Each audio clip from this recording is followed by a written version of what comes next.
सहना भवतु सहनौ भुनक्तु सह वीर्यं करवावहै तेजस्विनावधीतमस्तु मा विद्विषावहै।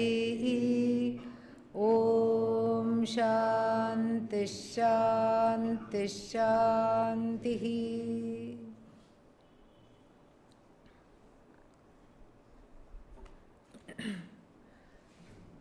Do objects exist in the empirical world when no one is perceiving them? Can the sound be called a sound if there isn't a pair of ears or the ear of the ear? So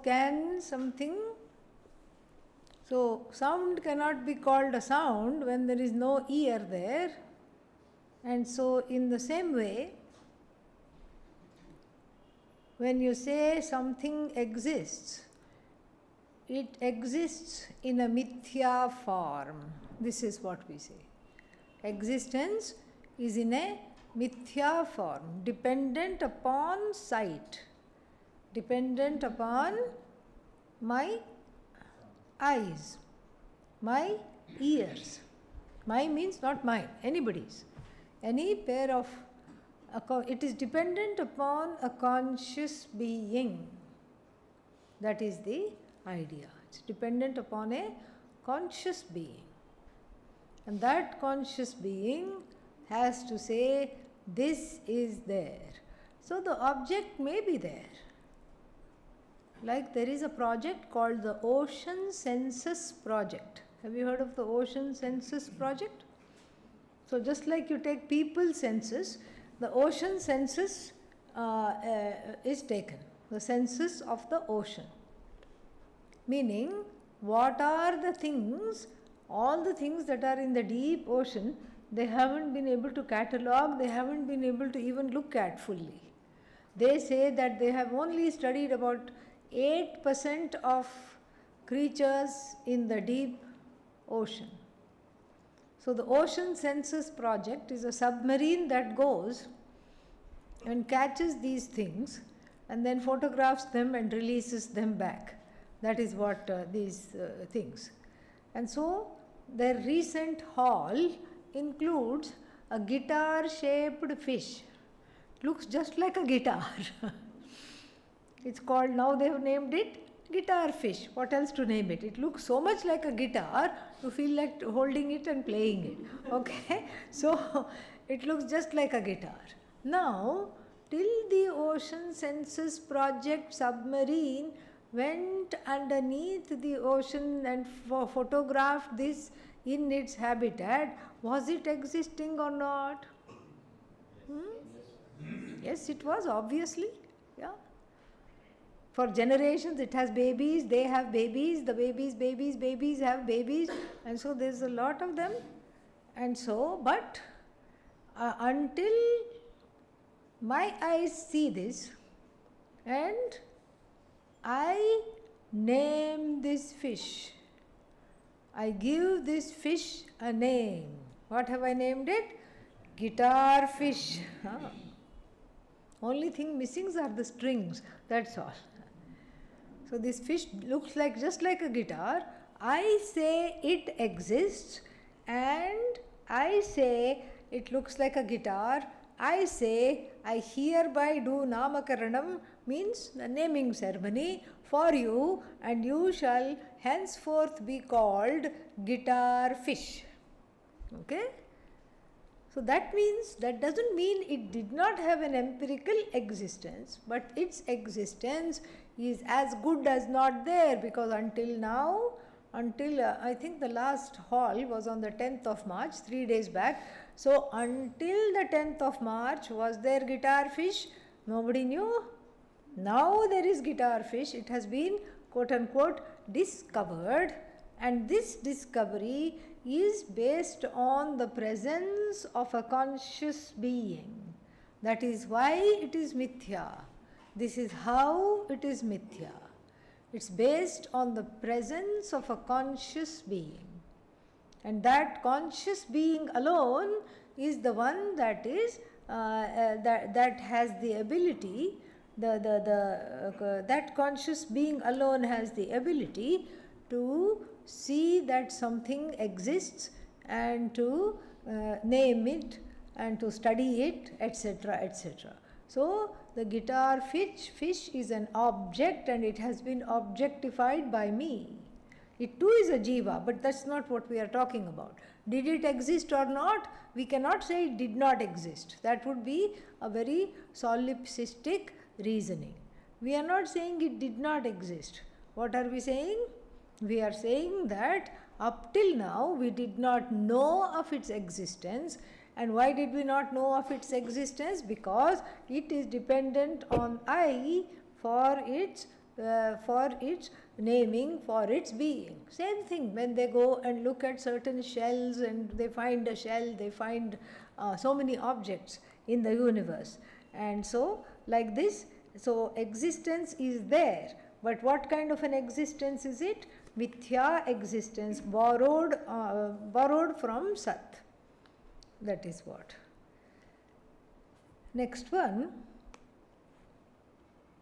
Is it possible to explain why Ishvara created this cycle that we need to be self-conscious if at the end we are all Brahman? Even at the beginning we are all Brahman. Not just at the end. Okay? Not just at the end. Because it's not that we are in the end we will be Brahman, or maybe you mean to say one with Brahman. You mean to say one with Brahman in Pralaya.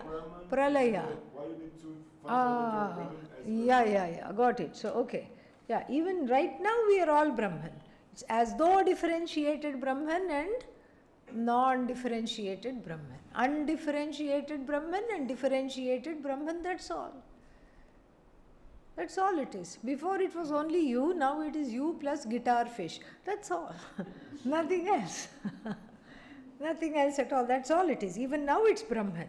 Is it possible to explain why did Ishvara create this cycle that we need to be self-conscious if at the end we are all Brahman? I get the spirit of the question. The spirit of the question is, why feed yourself like this? If you can straight away feed like this. Because the point is what? To understand this oneness. And what was this Jagat before all these beings, including myself, one would think, including all the people I know, including everybody, all the beings and sentient and non-sentient thing before they came, what was there? Only Brahman. What was there was oneness. So why this differentiation if non-differentiation is the point? So the cycles of creation have nothing to do with us. Because if you say, why study Vedanta when everything is going to become one anyway with Brahman? So I'll just wait. It's like those elephant jokes. You've heard of those elephant jokes? No? Really? Okay, I think sometimes people say no just because they want to hear it again. Yeah. How did the elephant climb up a tree? It sat on an acorn seed and waited for it to grow. Okay. Now where is the elephant? Up on a tree. Now that it's up on a tree, how did the elephant come down from the tree? It sat on a leaf and waited for autumn to come. Okay? Yeah, these are all silly things just like that. Yeah. So here also I'm going to be waiting for Pralaya like the elephant is waiting for the autumn leaf to come sailing down painlessly.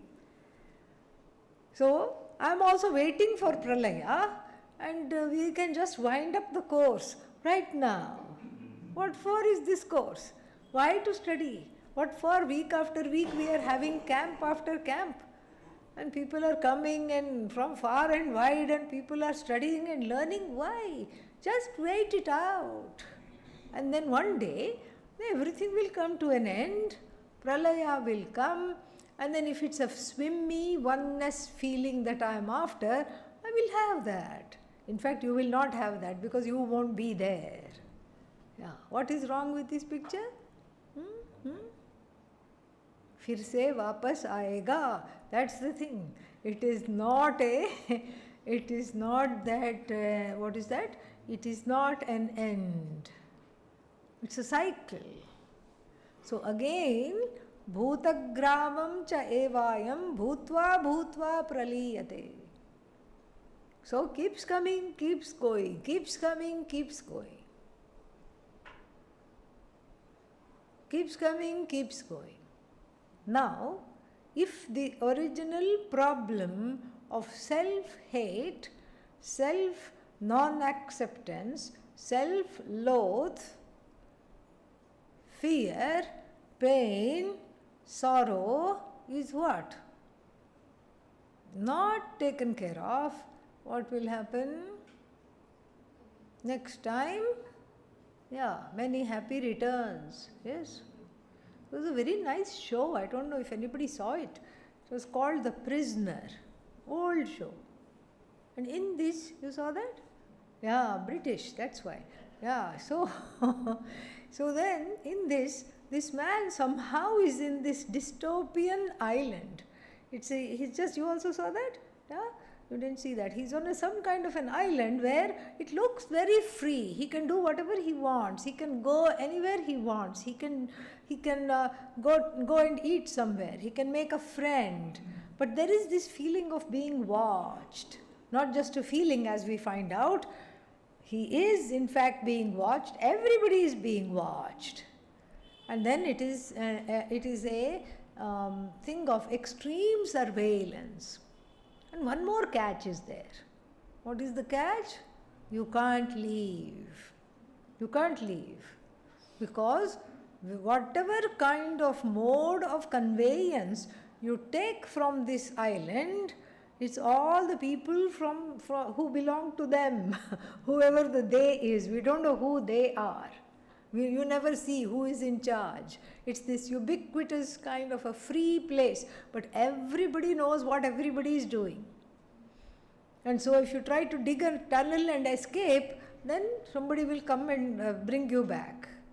So if you try to catch a ship and hail a ship, because it's an island, you can see the sea there, so you hail a ship and the people in the ship will all be working for the people there. So it will be like this.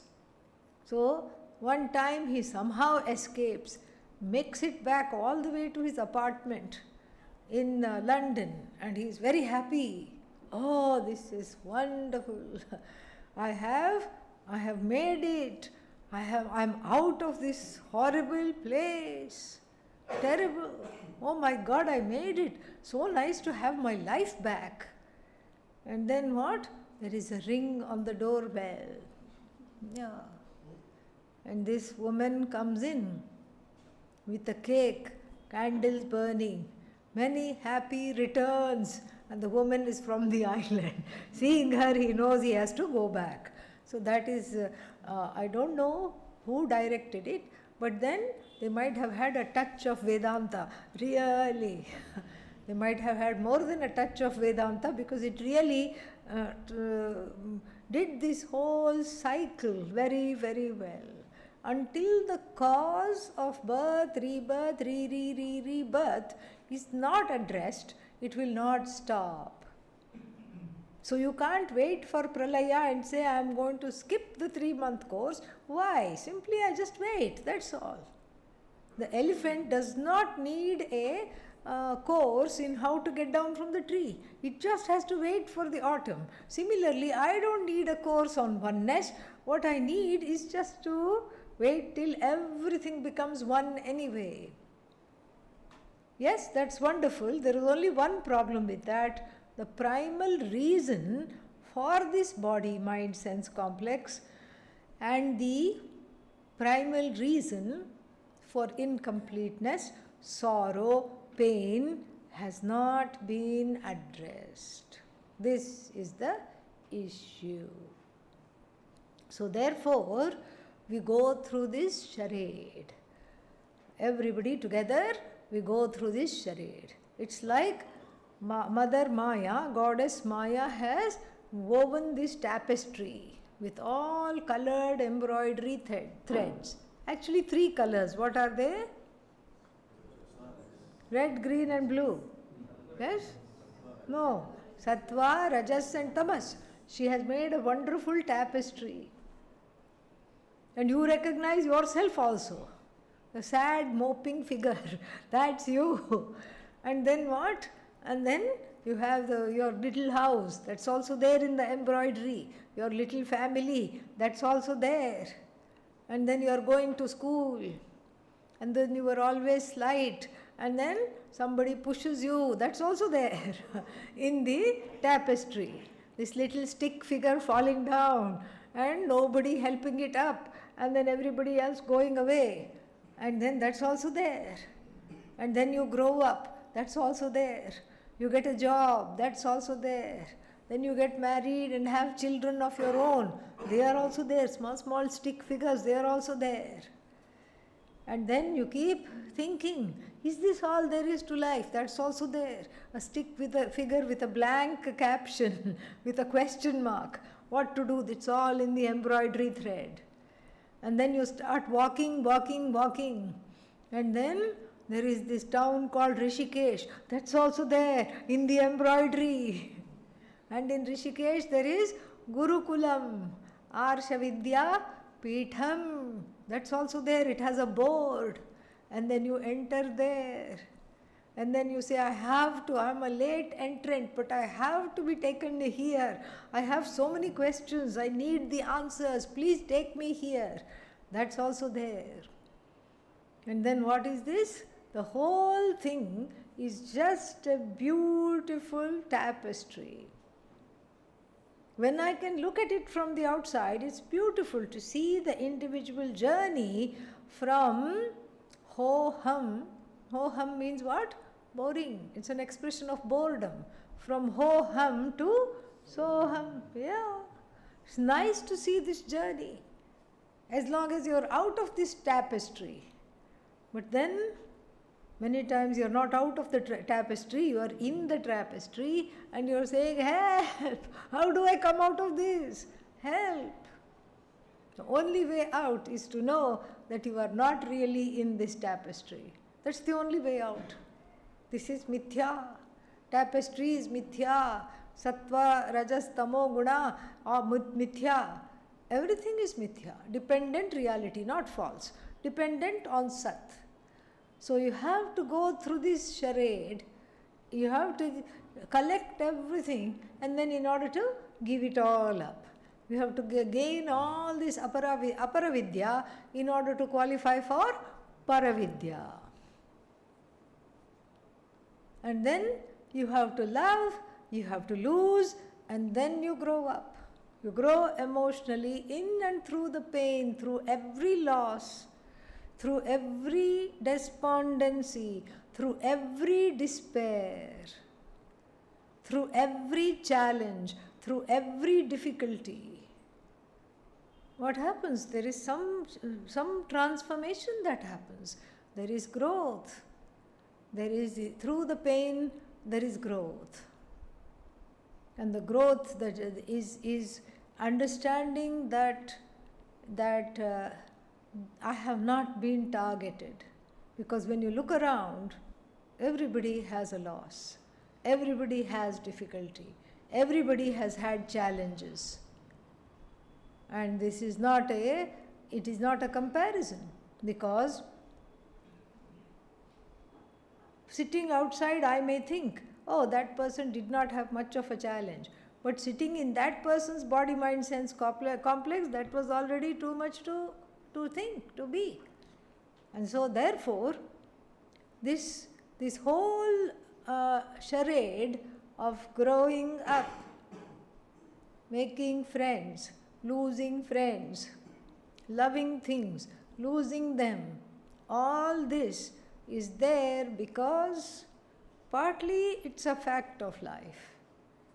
And we have to see this not with bitterness, but with self-compassion and compassion for the whole universe. It is part of life. Difficulty is part of life, loss is part of life, fear, encountering things which one is afraid of, part of life, facing things which one doesn't want to face, part of life. And when I see this, I don't feel targeted anymore. Otherwise, I am victimized. I feel terribly victimized. So then what happens is that this whole journey from duality to oneness happens, and then when it happens, what does the teacher say? You are already Brahman, you are still Brahman, there is no difference between you and me. But then it is based on a difference. You say, oh Guru, you are the expert, you please teach me, you are different from me. You may be saying that, Guru doesn't think that, teacher doesn't think that, student may think that.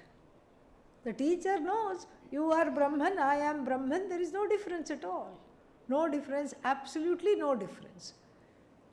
And that is why the beauty of Vedanta is that surrendering to the teacher means it's a teacher who does not require your surrender. Then only the surrender is effective.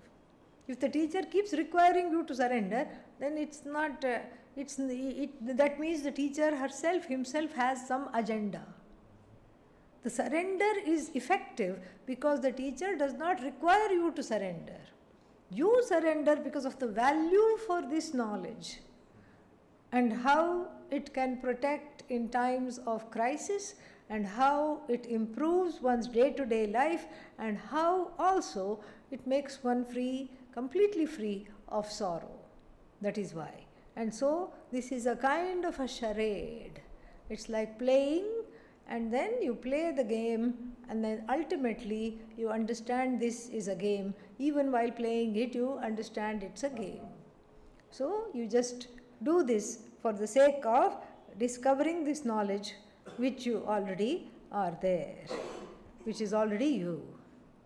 Then the second part, in our childhood we are more connected to Ishvara. As we grow up, we forget and lose this connection, ? That's what William Blake said. In Songs of Innocence, and what else? Songs of Innocence and something. William Blake, a romantic poet, said, very beautifully he said, heaven lies about us in our infancy. Very beautifully put. Very moving statement. So, in childhood one is connected to Ishvara because the child is not yet developed the Ragadveshas. Ragadveshas are the fuel which takes one away from the whole, which makes one feel alienated. Which makes one feel totally disconnected, alienated. Ragadveshas. It starts young, and then as a child there is no will there. There is no will. Totally surrendered to its caretakers, whether the caretakers are slapping the child or whether the caretakers are loving the child, it is there. It is just there. And so, therefore, this is what we have to see. We have to look at the absence of ragadveshas. That is why in the Brahma Sutra, the Jnani is likened to a child, innocent, spontaneous, incapable of harming somebody even though they harm them, and forgiving, accommodative.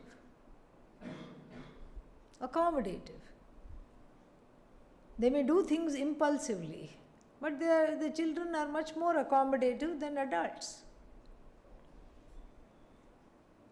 There was one kind of a thing where some parents did this. They they all decided and they told their small children, you know what, I ate all your candy. And they videoed the child's reaction. And of course, the child would cry. First, the child was disbelieving. No, no, no, you wouldn't have done that. And they said, no, I was really hungry. And I ate all your candy. And this particular 3-year-old was so resourceful, he didn't cry at all. He went to the fridge and opened the fridge and he said, so much food is there. Why you had to eat my candy? Why did you eat my chocolate? So much food is there. See, you could have eaten this. He's showing the mother all kinds of things. The mother says, I don't know, I really wanted it. And then, do you forgive me?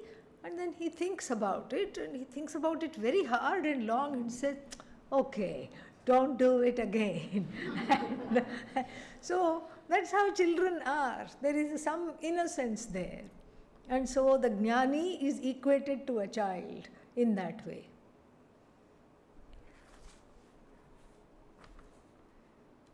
In the morning you mentioned something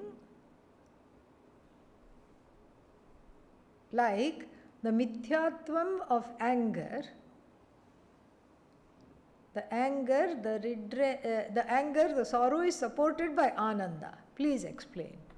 Brahman is Ananda. Are all of the emotions of love, grief, just vrittis which will pass? Yeah, exactly. Emotions feel different than thoughts. How to know with what intensity to experience emotions? All good questions. So, yes, I mentioned the mithyatvam of anger, sorrow, pain, etc. Mithya doesn't mean it doesn't exist. First we have to see this. Mithya doesn't mean you are delusional for experiencing sorrow. Sorrow is valid. It's a valid response to certain situations. Anger is also a valid response. So, we are not saying don't be angry. We are not saying don't be sad. Acknowledge the sorrow. Sorrow is there. It's there for a purpose. It's there to just let go of. It is there. And in the moment you are feeling it. And you it's just a vritti, yes. Anger is a vritti, sorrow is a vritti, but why does the sorrow feel permanent and a thought, oh, it would be nice to go here or go there, is just a thought? Why is there a difference? There is a difference because when one is angry, the force of the emotions, or when one is sad, because of the force of the emotions, we do not remember to put a full stop. Do you remember the full stop discussion? Yeah. We forget to put a full stop. I am sad, full stop. I am really, really sad. Yes, understood, noted, full stop. And therefore I am going to do this, therefore I am going to do that. That is, that we don't do that with the sorrow. We are not vigilant with the sorrow or the anger, any forceful emotion that comes, we are not able to be vigilant because what happens? We come under the spell.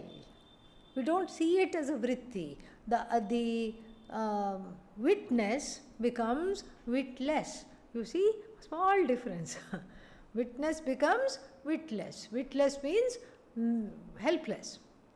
And the witness is sakshi. Sakshin becomes saksh out.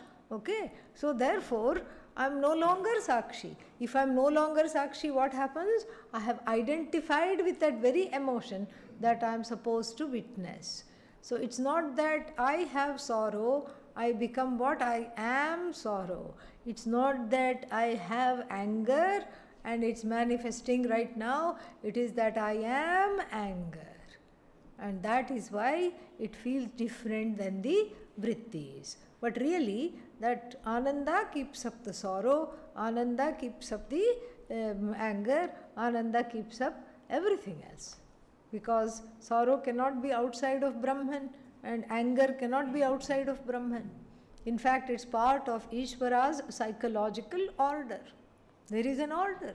Given this situation, one will be angry. Given this situation, one will be tired. Given this situation, one will be sad. It's all there.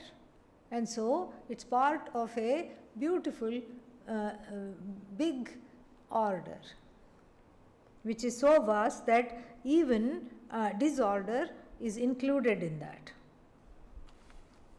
Oh, this looks interesting. 2.1. Okay, that means 1.1 is somewhere else.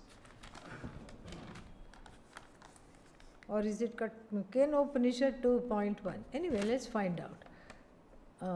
Question 1. It's a Q. Okay, it's not 2.1. Q.1. Question 1. If I buy an elephant, I get elephant's heart, brains and lungs along with the elephant. Okay. I don't have to worry about missing any one of them, as these three are being integral part of a living elephant. I see where this is going, yeah. Lungs, heart and brain. Sat, Chit, Ananda. That, let me see if I'm right. Then my question is, why only Sat and Chit are self-evident? Why not the last one, Ananda, or limitlessness? Why is it not so evident? What we should do to have it? It is evident. It's not that Sat and Chit is evident. Sat is also not really evident. Everything is evident and everything is not evident. Sat is also not evident. That's why we use the doorway of Chit. Because thankfully, the last time we checked, you still knew that you were self-existent. Correct? You still knew you were existent. Are you here? See, even though I haven't asked a question in a long time, it was a month ago I asked the question, still the answer came out quickly. Fantastic. Congratulations. So that means I know I am existent. Correct? That is what I know I am. So that is Sat. And more than Sat, it is Chit. So we go through the doorway marked Chit to understand the oneness between the Jiva and the Ishvara. We go to the doorway marked Chit because it is self-evident Deva, self-evident shining one, self-shining one which does not require a pramana. Pramana does not establish the Jiva, pramana does not establish your existence, pramana makes you understand your nature, about which you have a doubt, about which you have made a mistake.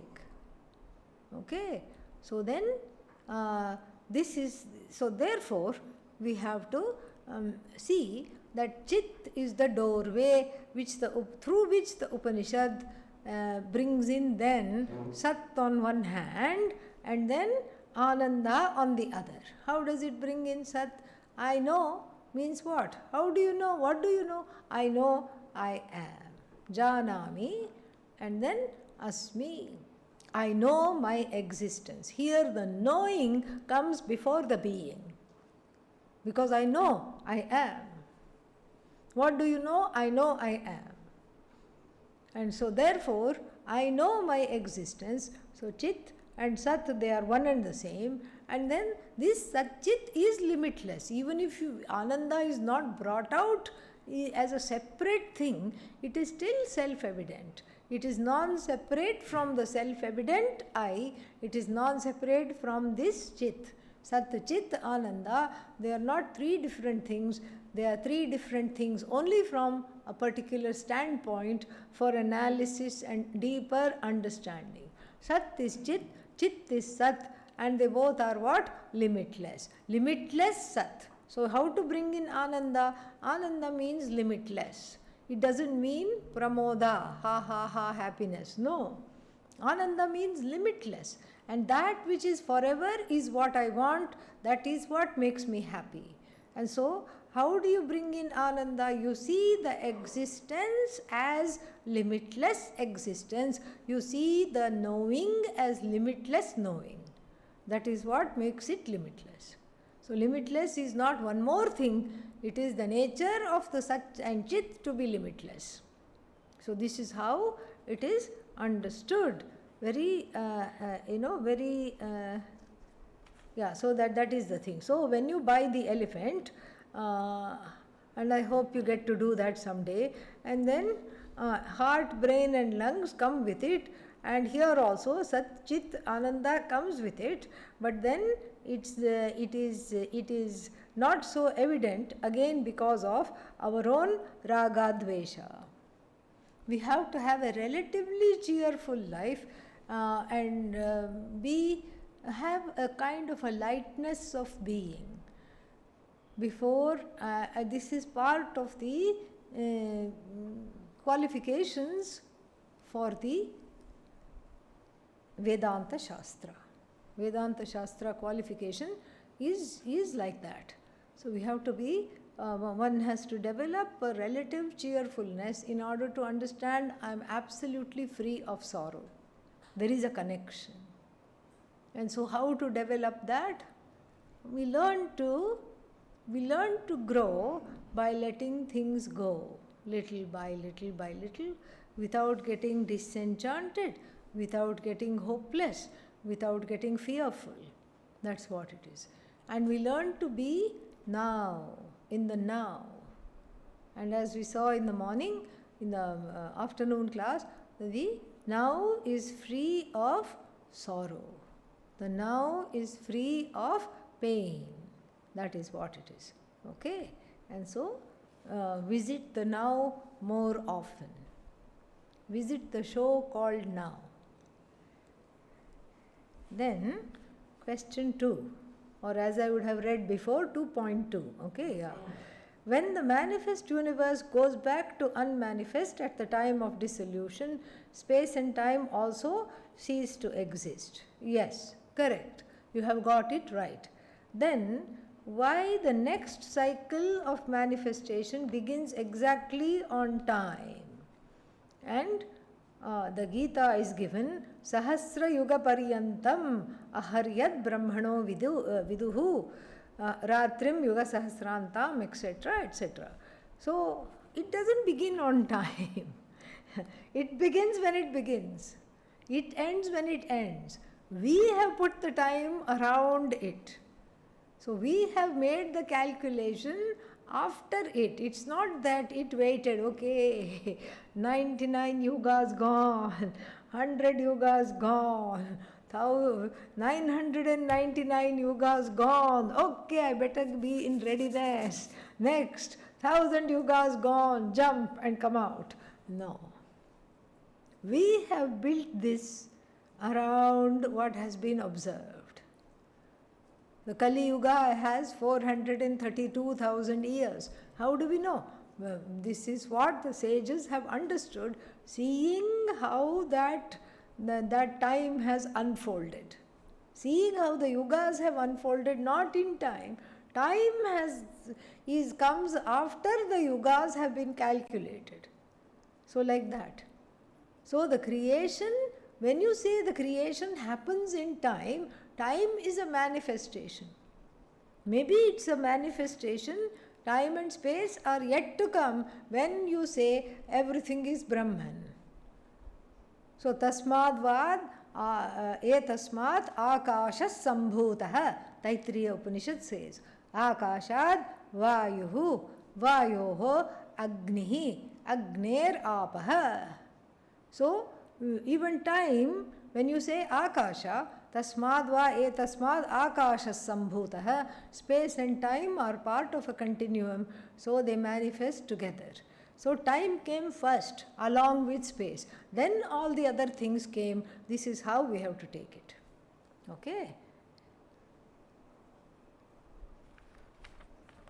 When there is no one to keep track of time in the unmanifest state, in fact, when there is no time to begin with, why such accuracy and regulating the cycle of manifestation and demanifestation? Because we are a culture that just prides in astrology, astronomy knowledge. We have a very sophisticated calculation. And so we are truthful to that. That is why the ancient Indians were great astronomers. Aryabhatta was a great astronomer. Mathematicians, they were great mathematicians, and all this is because of that, what is that called? Eagle eye. The eagle eye looks at the breadth and also the depth. So this is what the whole thing is.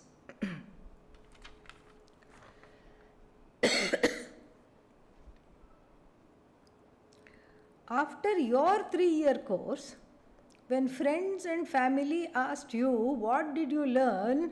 How did you respond to them? I said, oh, this and that. Okay?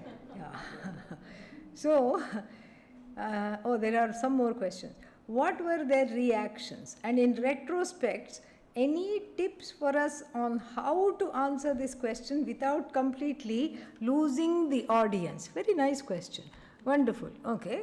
So, you see, even though they are very eager to know, see, you go back. See, already people are thinking about going back. Yeah. It's a very practical, pragmatic thing to do. Yeah. So, achhi baat hai, nothing wrong. So, you're thinking of going back, and naturally these questions will come. What to say? What should I say there? And they will all be eager. They'll all want to know. Some want to know out of curiosity. Some want to know out of politeness. This is what I learnt. I'm just sharing what I learnt. Okay? And then some want to know, very few. 1 in 100 may want to really know genuinely, and many want to know just out of politeness. Yes, you were MIA. Means what? Missing in action for 3 months. What did you achieve? That's what they want to know. What did you achieve? They're not interested that the cycles come and go. They're not interested in that. They are more interested in tangible benefits that one can see, that one can catalog, and that one can the show and tell. That's all they are interested in. Because when they go shopping, they bring back many things in big, big bags, and then after coming home, they say, see, what do you think, what do you think, what do you think? So you have gone shopping for 3 months, yes. You have shopped the Keno Upanishad, you have shopped the Amrita Bindu Upanishad, you are shopping the Mundaka Upanishad, and this is all they want. They want to know, show and tell. And so, for this reason, you leave out the particulars. You don't say, oh, the 9th chapter says Matsthani Sarva Bhutani, and in the next line it says Nacha Matsthani Bhutani, you know. They will not say anything, they'll be very polite, they will look at each other and just make some signs, that's all. Yeah, which means, yeah, we always knew something was wrong with this fellow, with this felly, whoever, and this is what it is. This is what is meant by losing the audience. So you have to tell them practical things. And also they are not interested in what you say. They are looking closely to see how you behave. They are going to press and see if you get angry or not. They are going to do that on purpose, just to see. Because you may not know where your buttons are. They know where your buttons are. They will push and say, let's see, kya hota hai? Is there a reaction? Nothing happened. This person can go to the ashram for 10 years, nothing will happen. Prove them wrong. Okay? Yeah. This is where we prove them wrong. This is where you can go in humility and say, there is so much to know, there was so little time, I did the best I could, I learnt a few things, and then above all, I am still a student, I don't know much, I'm learning to manage my anger. And then you tell them, you are my greatest teacher in this regard. You are my greatest teacher.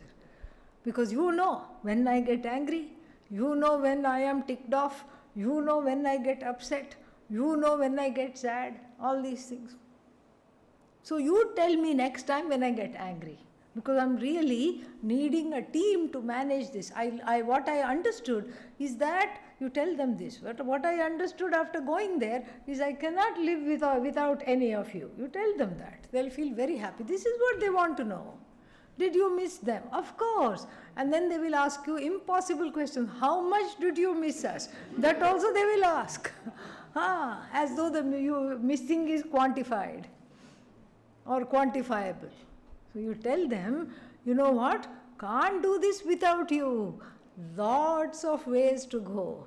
You can help me. You have already done that, and you can continue to help me to be a better person.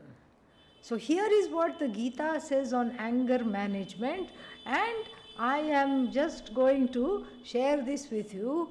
Next time I am getting angry and I am discussing something, you please tell me, you are getting angry, we should discuss this later. And you know what?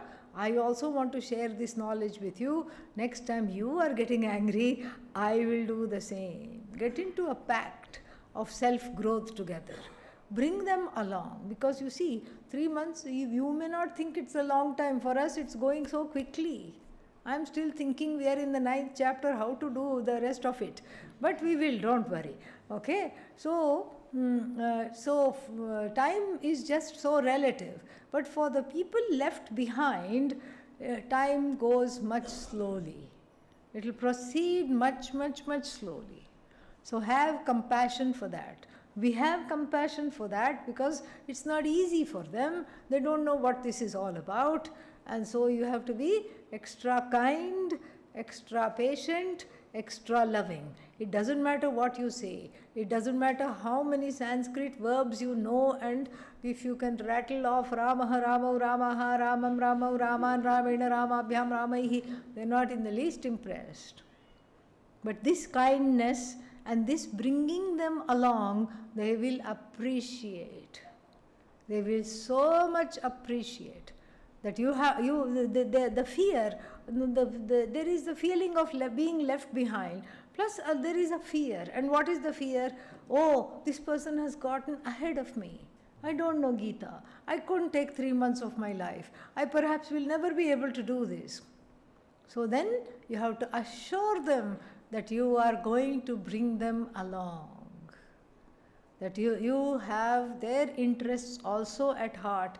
You are not going to leave them behind because you love them and you care about them. In fact, they are nothing other than you. You can tell them that because it's true. They are Brahman, you are Brahman.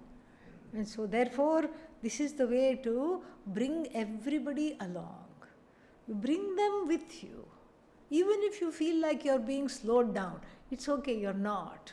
In bringing them along, you're actually hastening your own growth. I hope that helped. Say that you're going back to May. Sorry? Then say that you're going for the next course on May. Then you say I'm going for the next course. Yeah, that is on you. I don't know how you will do that. Yeah. So, can you please elaborate how to describe the concept of death to an ordinary person who does not know about Brahman? What methods are we supposed to apply according to Vedantic philosophy to comfort the person near death? Near death, yeah. You can read them. You can chant some Bhagavad Gita.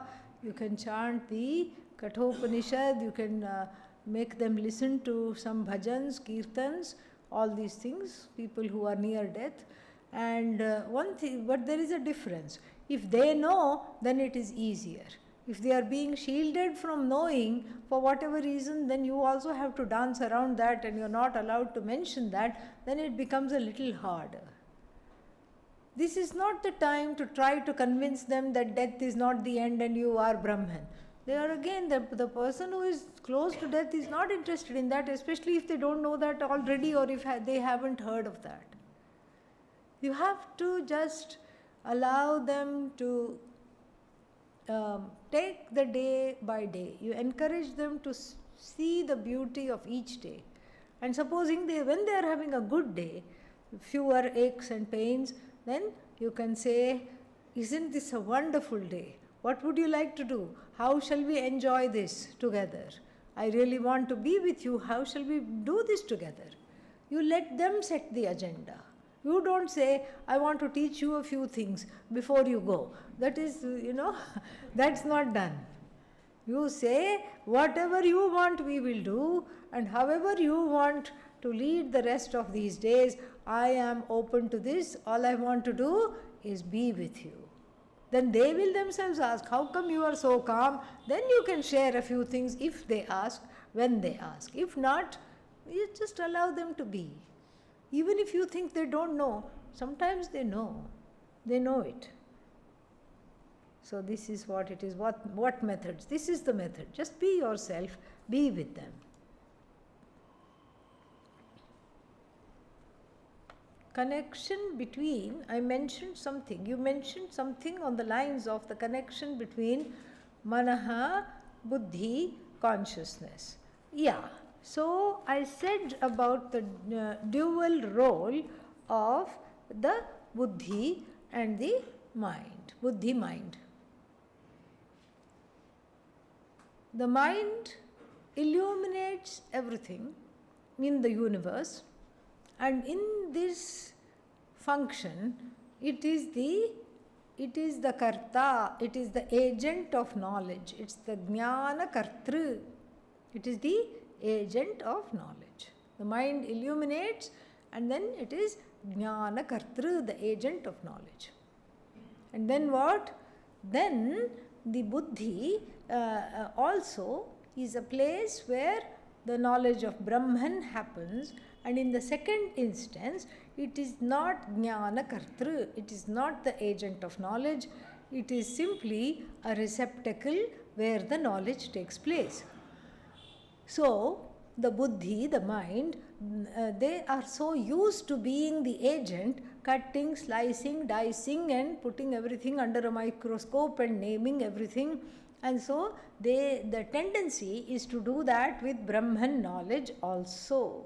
That is why it is difficult to see that Brahman knowledge is something that just happens in the mind, but not by the mind.